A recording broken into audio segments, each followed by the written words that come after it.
Shabbat Shalom Uvorach, un excellent Shabbat Be'ezrat Hashem rempli de bracha et de nachat pour servir à Kadosh Baruch Hu.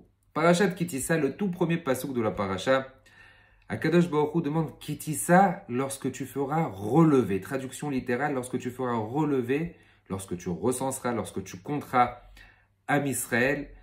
La façon comment on devait, d'abord juste le terme relever, c'est dans chaque discussion, avec chaque personne qu'on doit avoir. On doit tout le temps lui donner l'importance et le relever.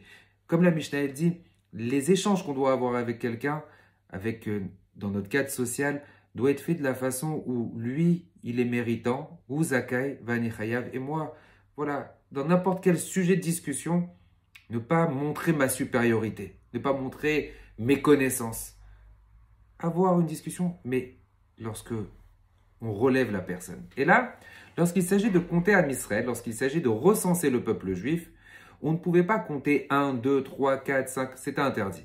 La façon comment on devait compter Am Israël, vous le savez tous parfaitement, chacun devait apporter Machatzit HaShekel, devait apporter une pièce, et le nombre de pièces faisait en sorte à ce qu'on savait exactement combien il y avait de juifs. C'était le moyen de pouvoir recenser. Rabbeinu Bechaye donne l'explication, il dit pourquoi on ne pouvait pas compter de cette façon. Pourquoi spécialement avec des pièces? Pourquoi c'est interdit? Vous savez, même lorsqu'il y a un minyan, généralement on prend un pasouk, Koshia et Amecha, qu'il y a 10 mots, pour savoir exactement combien il y a de personnes dans la pièce. À Mavdil, lorsqu'il y a un match de foot, on ne peut pas compter aussi de la même façon. 1, 2, 3, 4, 5. Non, on doit compter Oshia et Amecha, ou bien compter des pulls, mais pas compter des êtres humains. Rabbeinu Bechaye nous donne l'explication, il nous dit pourquoi de cette façon. Il rapporte le pasouk dans Parashat Devarim, où c'est que c'est écrit Yitzav Hashem et aberacha va'asamecha. Que Akadosh Baruch Hu donnera la bracha dans ton grenier, dans tes choses, dans tes endroits. Mais il explique, il dit que va'asamecha vient du mot souma. Souma veut dire aveugle. Il ne peut y avoir que la bracha dans les choses qui sont cachées. Akadosh Baruch Hu envoie la bracha dans des choses qui sont pas à la vue, pas au regard de tout le monde. Vous savez, pourquoi on donne l'exemple typique du poisson qui est contre Enara? Parce que comme le poisson vit dans les profondeurs, vit dans l'eau, donc il n'y a pas l'œil, il n'y a pas le regard de l'homme. Tu veux la bracha, n'étale pas ta vie. Qu'elle ne soit pas à la vue de tout le monde. Que pas tout le monde, parce que malheureusement, pas tout le monde ne peut être content de la réussite d'autrui. Pas tout le monde ne peut avoir un bon regard. La vraie bracha aujourd'hui, malheureusement, chaque personne qui va acheter une maison, qui va acheter une voiture ou qui va être dans un endroit, tout le monde affiche sa vie sur les réseaux sociaux, tout le monde affiche sa vie, sa réussite ostentatoire. Chaque petite chose, on est capable malheureusement, de le faire montrer à tout le monde. Mais il n'y a pas de bracha dans ce genre de choses. La seule bracha est dans les choses qui sont cachées. C'est un vrai message spécial pour notre génération aujourd'hui.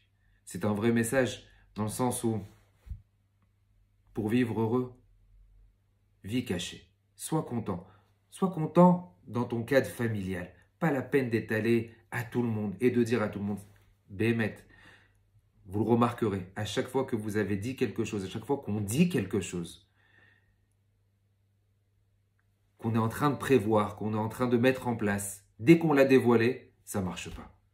Faire les choses tout le temps d'une façon secrète. Avoir la bracha d'Akadosh Baruch Hu, avoir la bracha d'Hachem, directement avec Hachem, être en lien directement avec Akadosh Baruch Hu, de manière à ce qu'il puisse y avoir, vous savez, on raconte cette histoire sur Rabbi Chaim Pinto, que Rabbi Chaim Pinto, il avait une bourse, il avait une enveloppe, et à chaque fois qu'il allait chez les nécessiteux, il donnait, et un jour il disait, je n'ai jamais compté ce qu'il y avait à l'intérieur. Jamais j'ai compté ce qu'il y avait à l'intérieur. Tout le temps, ça sortait. Il y avait de la bracha. Il y a de la bracha. Les personnes qui aiment tout le temps compter leur argent, tout le temps compter. Il n'y a pas de bracha. C'est la même histoire avec Baba Saleh, que lorsque Baba Saleh cachait les bouteilles et qui servait à tout le monde, il servait à boire, il disait de manière à ce que les gens ne regardent pas ce qu'il y a à l'intérieur. Et il y a la bracha dans les choses qui sont cachées. Qu'Akadosh Baruch Hu fasse en sorte à ce qu'on puisse tous vivre pleinement, être heureux, mais en vivant modestement extérieurement. Et être au service d'Akadosh Baruch Hu et dire que tout ce qu'on veut faire, c'est pour toi, Akadosh Baruch Hu, c'est pour te servir et donne-nous la bracha. Shabbat Shalom Vorach.